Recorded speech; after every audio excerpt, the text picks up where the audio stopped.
My sister admitted that she had stolen my money. "And what are you going to do now, James?"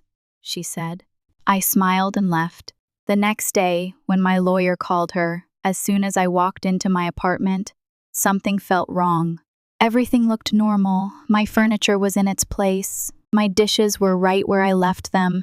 And my cat, Luna, came running up to me, meowing like crazy. I knelt down and scratched behind her ears, relieved that at least she seemed okay. Emily was supposed to take care of her while I was away at work. That was the only reason she had my spare key. She didn't have to touch anything else, just feed Luna, clean out her litter box, and leave. But as I walked through my apartment, something nagged at me, a feeling I couldn't shake. I shrugged it off and started unpacking. I opened my closet to put my bag away, and that's when I saw it. The pile of cash I had hidden under my clothes looked smaller. My stomach tightened. I kept my savings there, adding a little each paycheck. Before I left, I had counted it exactly. I knew exactly how much was there, but now the pile was visibly thinner. I pulled it out and started counting, my hands moving faster as I went. My chest felt tight. When I finished, $5,000 was gone. I sat down on the bed, clutching the money in my hands. This wasn't a mistake. I didn't spend it. I didn't miscount. Someone had taken it, and the only person who had access to my apartment while I was gone was Emily. I picked up my phone and called her, straight to voicemail. I called again. Nothing. I didn't even bother texting. I grabbed my keys and drove straight to my parents' house. The drive felt like a blur, my mind racing through every possible explanation, but I kept circling back to the same conclusion. She took it. My own sister had stolen from me. $5,000 wasn't pocket change. This wasn't borrowing a few dollars and forgetting to pay it back. This was outright theft. I drove to my parents' house and walked in without knocking. They were all sitting around the kitchen table, eating dinner. Emily was scrolling through her phone with one hand and eating with the other. My parents looked up at me, but no one said anything, just a silent look like I was the one interrupting something. I didn't sit down. I didn't even take off my jacket. "You took my money." Emily didn't even look up. She finished chewing, wiped her mouth with a napkin, and finally met my eyes. "Yes, I did." For a second, I thought I had misheard. "What?" She shrugged like it was nothing. "I bought a ticket to Hawaii." I laughed, not because it was funny, but because it was so absurd that I didn't know how else to react. $5,000, Emily? Are you serious?" Clara sighed. "James, do we have to do this now?" I turned to her. "Did you hear that?" She stole $5,000 from me. Robert put down his fork, finally acknowledging the situation. "Well, you shouldn't have left that much cash lying around." I felt my eye twitch. It was in my closet, under my clothes. She had no reason to go in there. Emily grinned. "What are you going to do now? Are you going to sue me?" She thought this was funny. She thought she could get away with it. I smiled, not because I agreed, but because I already knew how this was going to end. I turned and walked out. I barely slept that night. Every time I closed my eyes, Emily's smug face flashed in my mind, along with Robert's casual response. "Well, you shouldn't have left so much money lying around." Like it was my fault. Like Emily stealing $5,000 wasn't the real problem. By morning, I was tired of being angry. I wanted action. I called my lawyer, Mark, as soon as I got up. I explained everything, and he didn't even hesitate. "I'll take care of it," he said. An hour later, I got a call from Emily. I stared at my phone for a second, debating whether or not to answer, but curiosity won out. The second I picked it up, she started screaming. "Are you serious, James? A lawyer? You're actually going through with this?" "Yes," I said, "I am." She scoffed. "Over $5,000? About $5,000 you stole." She went silent for a second. "You're such a loser," she muttered. "You don't even need the money." That made me laugh. "That's not the point, Emily. You think you can just take whatever you want and get away with it? I already spent it. Not my problem." She exhaled sharply. "You're really going to take your own sister to court?" I'm giving you a chance to fix this before it gets that far. Silence. Then she hung up. I expected her to call back, maybe to apologize or try to negotiate, but she didn't. Instead, 20 minutes later, Clara called. "James," she began, her voice already in that disappointed tone she always used when I didn't do what she wanted. "This is ridiculous. Emily is your sister, and families don't sue each other over money." I laughed. "Families don't steal from each other either, Clara. She made a mistake. She knew what she was doing, Clara." A pause then, in a softer voice. "She can't pay you back. Not my problem. She's already booked her trip. The money's gone. Again, not my problem," she sighed. "Your father and I think you need to let this go." "It's just money." I clenched my jaw. "If it's just money, why don't you pay me back for her?" She fell silent. "That's what I thought." After another sigh, she muttered, "I don't know what's happened to you, James. You used to be such a nice boy." I rolled my eyes. "I don't know what happened to you and Robert. You used to be parents." I hung up on her before she could say anything else. I had barely put my phone down when I got a notification, a Venmo request from Emily. I opened it. She had the audacity to ask me for $5,000 with a message attached, for emotional damages for ruining my life. I stared at it for a full minute, trying to process the absolute insanity of it. Then I did the only sensible thing. I took a screenshot and sent it to my lawyer. If Emily thought this was over, she had another thing coming. By the time the afternoon rolled around, I was still seething. The audacity of this Venmo request was beyond belief. Not only was Emily unapologetic, she actually thought she was the victim here. "Mark, my attorney, called me back. I've sent her an official demand letter," he said. "She has 48 hours to return the money before we escalate." I thanked him and hung up. Then, just as I was about to make myself a coffee, I got a text message from Emily. "You're going to regret this." I frowned. Was that a threat? A warning? I didn't have time to find out because 10 minutes later, someone knocked on my door. I opened it, half expecting Emily, but instead it was Robert. I leaned against the doorframe. "Didn't expect to see you." He didn't even say hello. "Drop the case, James." I raised an eyebrow. "No, I'm not," he sighed. "Look, I know Emily screwed up, but she's your sister. You can't just throw family under the bus like that." I crossed my arms. "Funny. I thought the same thing when she stole my money." Robert clenched his jaw.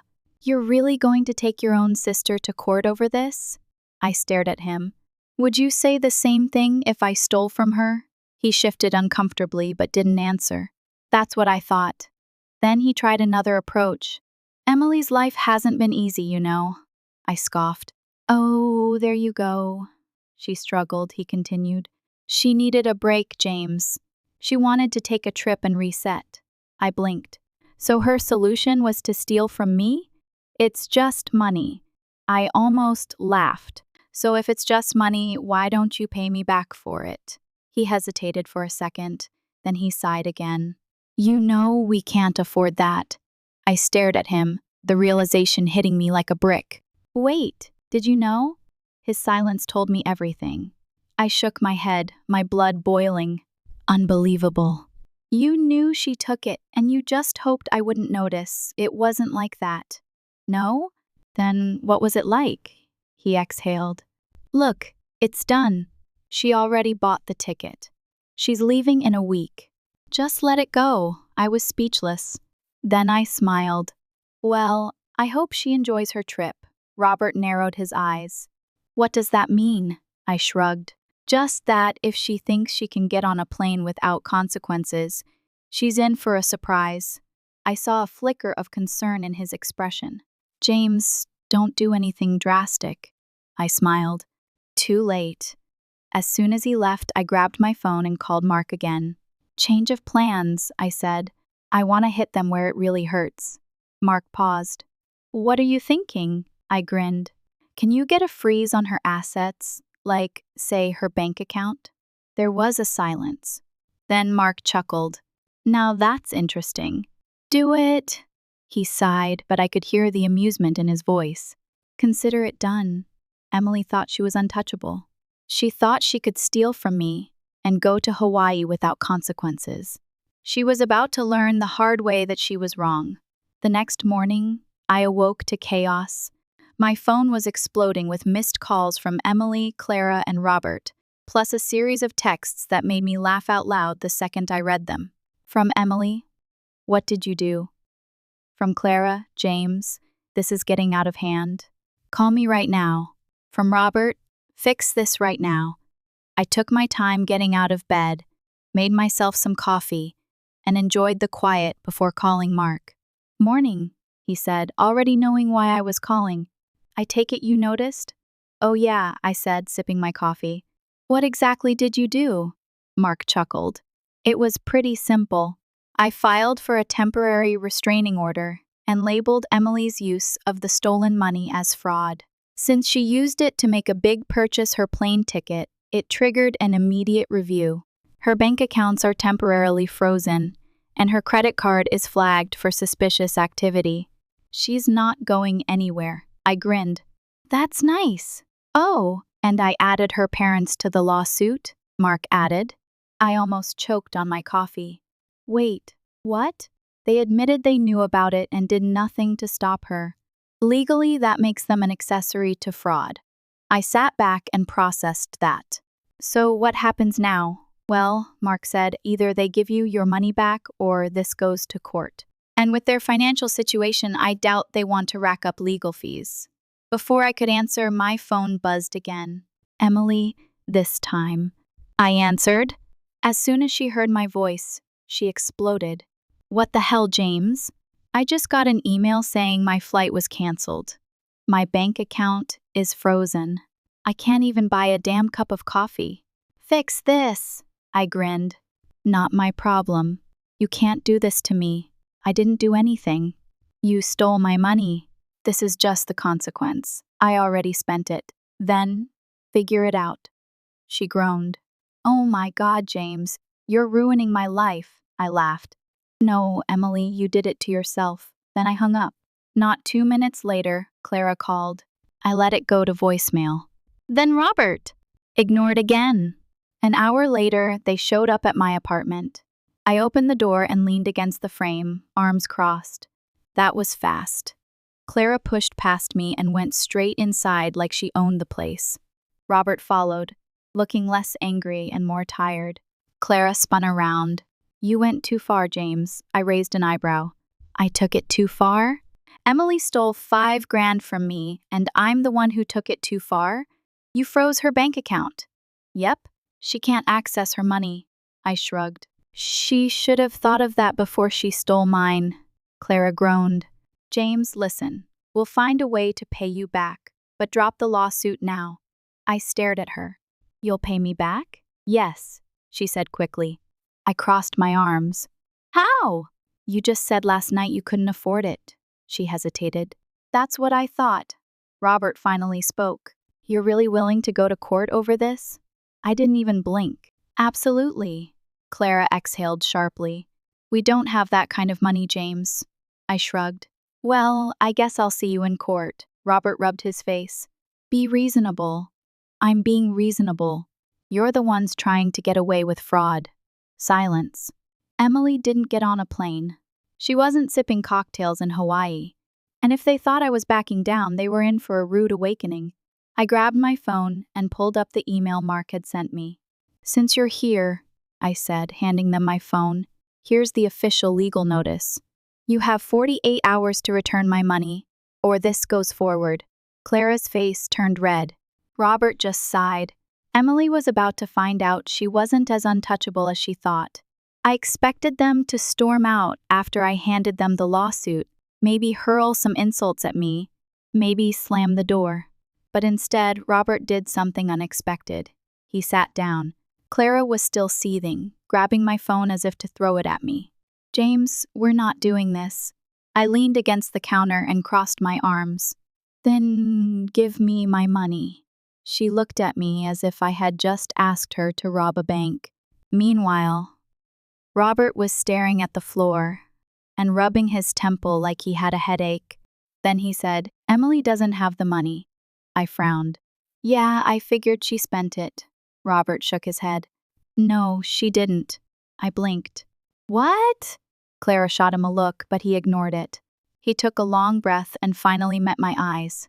"She didn't buy a plane ticket." I felt my stomach tighten. "Then where the hell is my money?" Robert hesitated and looked at Clara again. She looked like she was going to explode, but I wasn't interested in their silent argument. I grabbed my phone again and pulled up my banking app. If she still has it, great. "You can send it to me right now." Robert shook his head again. "It's gone." I stared at him. "Gone where?" He didn't answer. I turned to Clara. "Where is my money?" She exhaled sharply and crossed her arms. "It doesn't matter." I laughed in disbelief.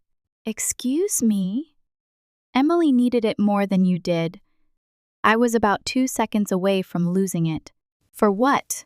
Clara hesitated, then said, "She was in debt, James." The first stared at her. "Debt?" Robert sighed. "She owed people money. Not just credit card debt." It was bad. Something about the way he said bad made my stomach churn. Clara groaned. "I told you not to say anything." Robert ignored her. "Emily wasn't just taking your money for fun, James. She was in trouble." I ran a hand over my face. "You're telling me she stole from me to pay off some kind of debt?" Robert nodded. "Debt to whom?" Silence. That was the moment I knew this wasn't just some stupid vacation. Emily was in deep with someone. I grabbed my phone. "I'll call her." Clara's eyes widened. "James, no." I ignored her and called Emily. She picked up immediately. "Oh my God, James, can you please just fix this?" She whined. "Shut up," I snapped. "You didn't buy a plane ticket, did you?" Silence. Then, in a much smaller voice, "No." I closed my eyes and took a deep breath. "Who do you owe money to?" She hesitated. "It's okay now. It's taken care of." "Who?" She didn't answer. I clenched my jaw. "Emily, if you don't tell me the truth right now, I swear to God." "Some guys." "Okay," she snapped. "I owed some guys money, and if I didn't pay them back, I was going to get hurt. Are you happy now?" I felt my stomach drop. This had just gone from annoying family drama to something much worse. Emily was dealing with people who don't call lawyers, people who don't send demand letters, people who take things a lot further than that. And suddenly, $5,000 wasn't my biggest problem anymore. I gripped my phone tighter. "Emily, what have you gotten yourself into?" She let out a shaky breath. "It doesn't matter. It's over. I paid them and they're gone." I wasn't convinced. "And you're sure about that?" Silence. I pinched the bridge of my nose. "Emily, I don't know," she finally admitted. "I think so." I swore under my breath.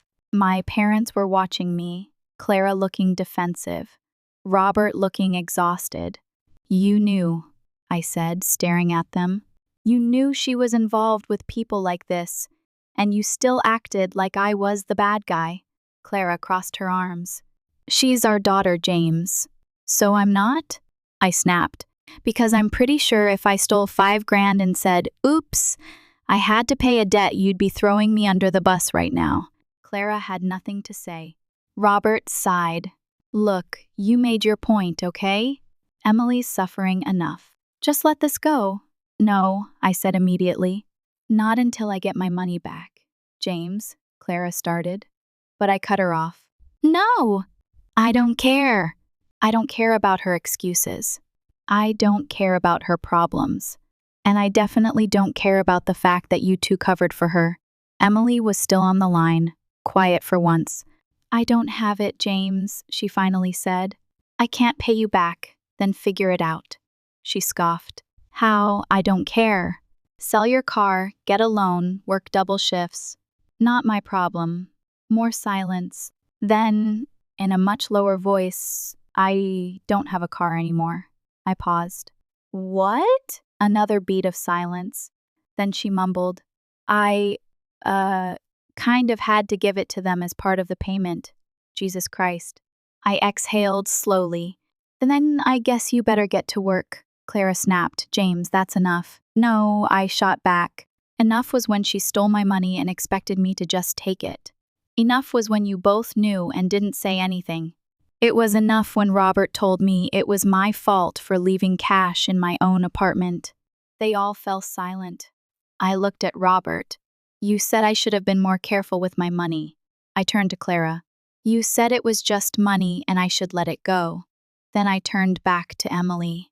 But now that you're the one suffering, it's suddenly a crisis. Emily sniffled. I had no choice, James. I shook my head. You had a choice before you borrowed from the wrong people. You had a choice before you stole from me. She didn't answer. I let out a slow breath. This is how it's going to go? You're going to pay me back every single cent. I don't care how long it takes. Until then, the lawsuit stands. James, Clara started, but I cut her off. And you too, I said, looking at them, can help her or not. I don't care. But I'm done being the family ATM. Emily let out a bitter laugh. You're really not going to let this go. No, I'm not. Fine, she muttered. I'll figure it out. She hung up. I turned back to my parents. You can see yourselves out. They didn't argue. Clara gave me a look like I had somehow betrayed her, which almost made me laugh. Robert just sighed and walked out without another word. As soon as the door closed behind them, I sat down and rubbed my face. This whole thing was beyond crazy, but one thing was clear. Emily had played with fire. She had lost her car, her money, and now she was about to lose a hell of a lot more. I wasn't going to be the one to clean up her mess anymore. She wanted to play stupid games. She finally won her stupid prize. It took 3 weeks, but I got every single cent back. Emily had to borrow money from my parents, sell some of her stuff, and even get a second job. She complained the whole time, acting like I was the bad guy in all of this, but I didn't care.